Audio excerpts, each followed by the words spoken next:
नमस्कार, आप देख रहे हैं ज्योति दर्पण न्यूज यूपी। उत्तर प्रदेश के जिला पीलीभीत से इस वक्त की खबर। जिला विधिक सेवा प्राधिकरण पीलीभीत के द्वारा जागरूकता कार्यक्रम का आयोजन किया गया।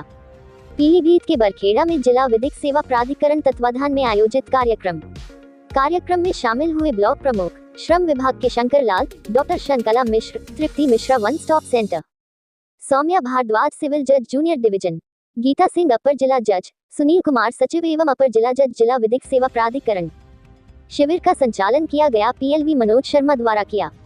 पीएलवी नीलम, तौफिक, लता, सूरज आदि कार्यक्रम में मौजूद रहे। शिविर में महिला अपराध जैसे एसिड हमला, बलात्कार, अपहरण, मानव तस्करी, दहेज उत्पीड़न संबंधित विभिन्न कानूनी जानकारी तथा शिकायतों के समाधान में एनसीडब्ल्यू एवं नालसा की भूमिका, महिलाओं पर होने वाले उत्पीड़न की शिकायत करने की विस्तृत जानकारी दी। पीलीभीत से सुशील जायसवाल की रिपोर्ट। घर में किसी दिन अपनी ऊर्जा व्यस्त करनी पड़ जाए तो उनके हाल बेहाल हो जाते हैं। तो इसीलिए ये महिलाएं विशेष रूप से ईश्वर ने इन्हें वरदान दिया है कि वो इन सभी जिम्मेदारियों को एक साथ निभा सकती हैं, और जो इस भूमिका को निभा रही हैं वो बहुत अच्छे से निभा रही है। तो इसमें गर्व महसूस करना चाहिए हमेशा, ना कि अपने आप को तिरस्कृत महसूस करना चाहिए। तो महिला सशक्तिकरण का बहुत अच्छा उदाहरण ये है। अगर मैं बात करूं महिला जागरूकता की, तो यहाँ पर आप लोगों को महिलाओं से संबंधित जो भी अपराध हैं उनके विषय में जागरूक करने के लिए हम सब लोगों को यहाँ एकत्रित किया गया है। और जितने भी लोगों ने यहाँ पर अपने अपने विषय से संबंधित बातों को बताया, उन्होंने सबने अपने अपने अनुभव आप लोगों के साथ में शेयर किए। आपके साथ में उन्होंने जो भी विधिक प्रावधान है उनको शेयर किया, ताकि आपको विधिक रूप से जागरूक किया जा सके। तो केवल आपको विधिक रूप से जागरूक करने का मतलब ये नहीं है कि केवल आप ही लोग उससे लाभान्वित हो। यहाँ पर इसका उद्देश्य ये भी है कि आप लोग जहाँ पर भी जाएं, अपने आसपास की महिलाओं और बच्चों में भी जो आपको यहाँ जानकारी दी जा रही है वो जानकारी दें। और बात अगर हम अपराध की करें तो उसे मैं दो भागों में बांटूंगी। एक अपराध शुरू होने से पहले की परिस्थिति और एक अपराध शुरू होने के बाद की परिस्थिति।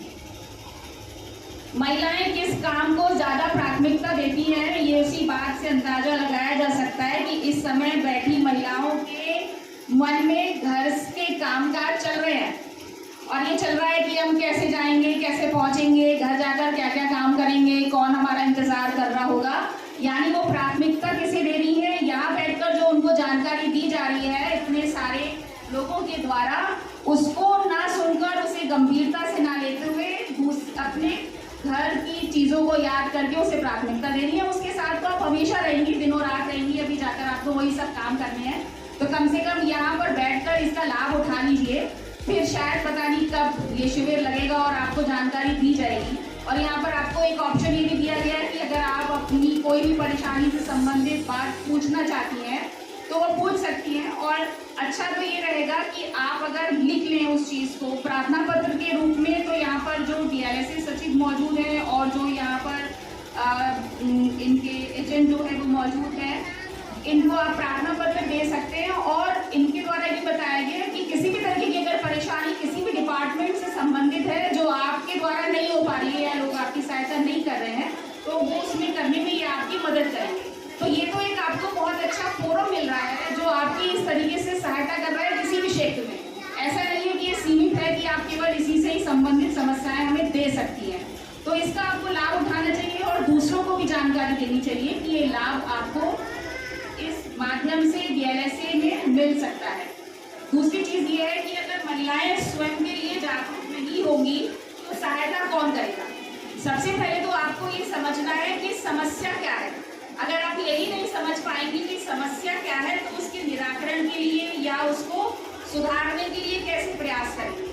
तो मैंने अभी कहा कि मैं अपराध को अगर दो भागों में बांटूं, एक अपराध से पहले की स्थिति और उसके बाद की स्थिति। तो दोनों में अपराध के बाद की स्थिति में सरकार ने जो कानून बनाया है या जो कानून बनाती है वो सारी चीजें आ जाती हैं। और अपराध से पहले की स्थिति में आपके घर का वातावरण, आपके द्वारा दिए गए संस्कार अपने बच्चों को, क्योंकि आगे आने वाली नियम वाली जो कमेटी बनी हुई है वहाँ शिकायत करेंगे, वहाँ से आपको अनुरोध मिलेगा। दूसरा एक चीज़ और आपको बताएं, जो अभी मैडम ने पहले ही बताया था, अगर कोई आपके साथ अपराध घटित होता है तो आप समाज के डर से, बदनामी के डर से उसकी शिकायत नहीं करते। लेकिन मैडम बैठ जाइए। कानून में अगर आप शिकायत करेंगे तो आपका नाम उजागर नहीं किया जाएगा, आपका नाम और पहचान दोनों गुप्त रखे जाएंगे। अब ये क्योंकि समाज ऐसा है इसलिए ये कानून बनाया गया। इसकी जरूरत इसलिए पड़ी कि लोग अगर किसी ने शिकायत कर दी, किसी के साथ अपराध हुआ, उसने शिकायत कर दी तो लोग उसको अच्छी दृष्टि से नहीं देखते। इसीलिए उसको ध्यान में रखते हुए ये कानून बनाया गया है कि कोई आपकी पहचान और नाम उजागर नहीं